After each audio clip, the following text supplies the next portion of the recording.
امام حسین رضی اللہ تعالیٰ عنہ کہ اپنے بڑے بیٹے میدان میں نکلنے کو علی اکبر نام ہے. جن لوگوں نے حضور صلی اللہ علیہ وآلہ وسلم کو نہیں دیکھا تھا، وہ جب کہتے نا ہم نے نبی پاک صلی اللہ علیہ وآلہ وسلم کا دیدار تو نہیں کیا، تو بتاؤ کس طرح کے تھے؟ تو بتایا جاتا تھا کہ جناب علی اکبر رضی اللہ تعالی عنہ کا دیدار کرو.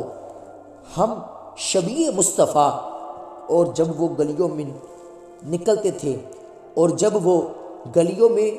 نکلتے تھے تو عورتیں چھتوں پر چڑھ جاتی.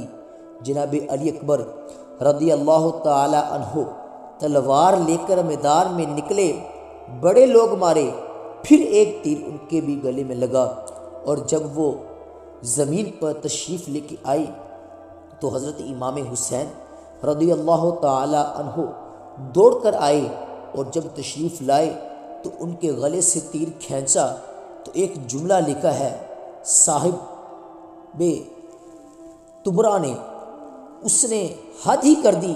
کہنے لگے تیرا کھینچنا، تیر کھینچنا.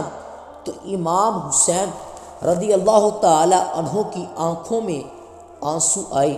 کہنے لگے کاش جناب ابراہیم آج میرے سامنے ہوتے تو میں انہیں کہتا کہ آپ نے تو بیٹا ذبح کرتے وقت آنکھوں پہ پٹی باندھی تھی، دیکھو آج حسین کھلی آنکھوں سے بچے ذبح کر رہا ہے.